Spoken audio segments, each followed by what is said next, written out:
大家好，欢迎你再次来到读书有道，一同探索生活的深度，感悟人生的宽度，分享智慧的高度。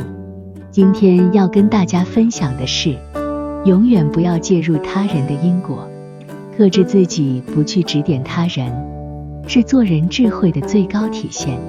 阿德勒曾经说过，所有人际关系的矛盾本质上都源于对他人生活的不当干预。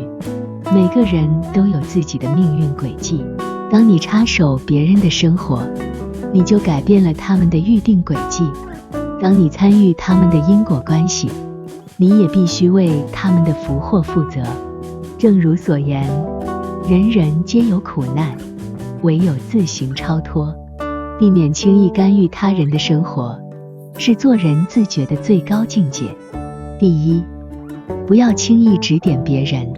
孟子曾经提醒我们，人之不幸，往往源于好为人师。在多元的世界里，每个人都有独特的认知和经历，对他人频繁的指导和发表看法，实际上是一种普遍的弊端。想起一件事，一位农村青年曾给著名作家陈忠实写信，求其对文章提点。陈忠实出于善意，回复写得不错，继续努力。这句话激励了青年，他放弃耕作，全心投入写作，却始终未能取得成就，生活已陷入困境。这件事让陈忠实深感悔恨，他的一番好意竟误导了一个人的一生。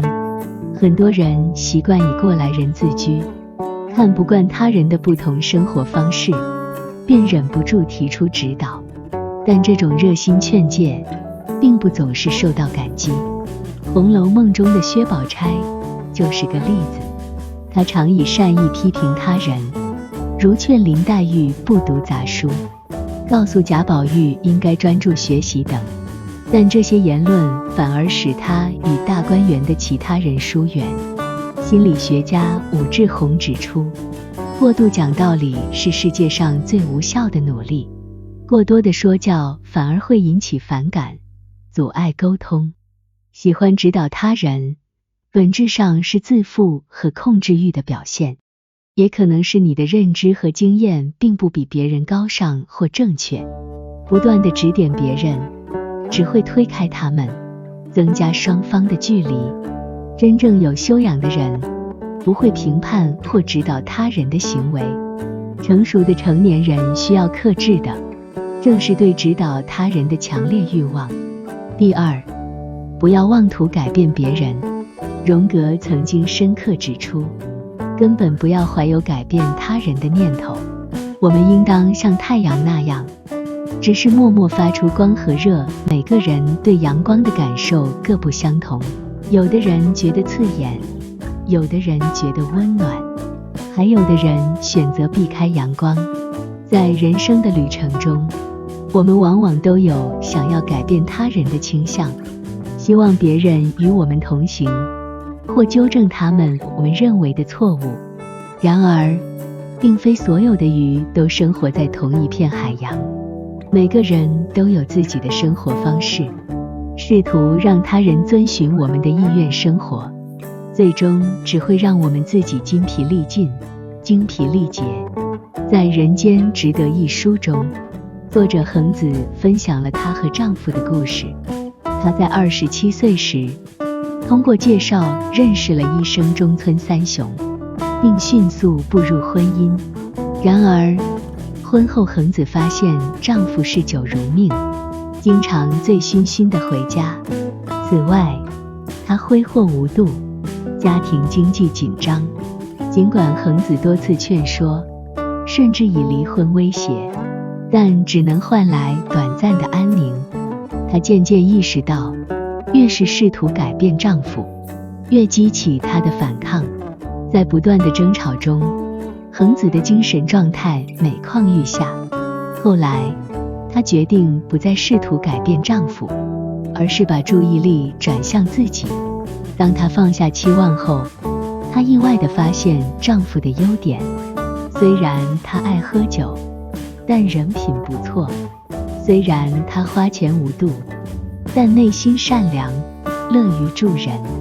恒子的故事告诉我们，与其费尽心力去改变别人，不如专注于他们的优点，释放自己和他人。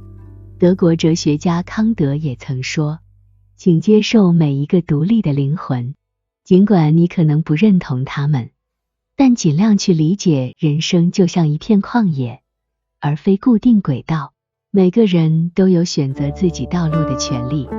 你可能认为无用的东西，对别人而言却是热爱。你觉得浪费时间的事情，对他人可能是乐趣所在。只有当我们允许别人拥有与我们不同的喜好和生活方式，世界才会因多样性而变得更加美丽和包容。第三，不要随便干扰别人。这让我想起一个有关世界名人的故事。美国总统林肯曾在战争期间遇到一位年轻的军官，这位军官为了战场上的一些决策感到焦虑，林肯试图通过给予建议来帮助他，然而他的建议反而加重了年轻军官的负担，因为这位军官觉得自己必须遵循总统的建议，哪怕这并不适合实际的战场情况。这个故事体现了心理学中的错误共识效应，即我们常常错误地认为他人会按照我们的思维方式去思考和行动。在生活中，我们经常会像林肯那样，出于好意尝试帮助他人，却不自觉地将自己的观点和决策强加于人。这种做法往往不仅帮不了忙，反而可能导致关系的尴尬和疏远。偷影子的人中有这样一句话，你不能干涉别人的生活，即使是出于好意。这提醒我们，即使是出于关心和善意，我们也不能忽视他人的意愿和情况，强行干预对方的生活。真正的同理心并不是不加分析的干预，而是在理解和尊重的基础上给予适当的支持。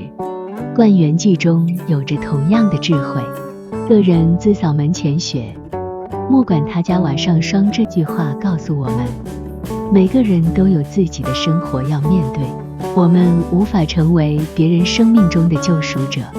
通透的人生观是不无端介入他人的生活，认识到对他人的克制，也是对自己的慈悲。愿我们都能学会自律，管好自己的生活，不干涉他人，活得更加自在洒脱。谢谢大家观看，记得点赞、订阅和分享我们的频道。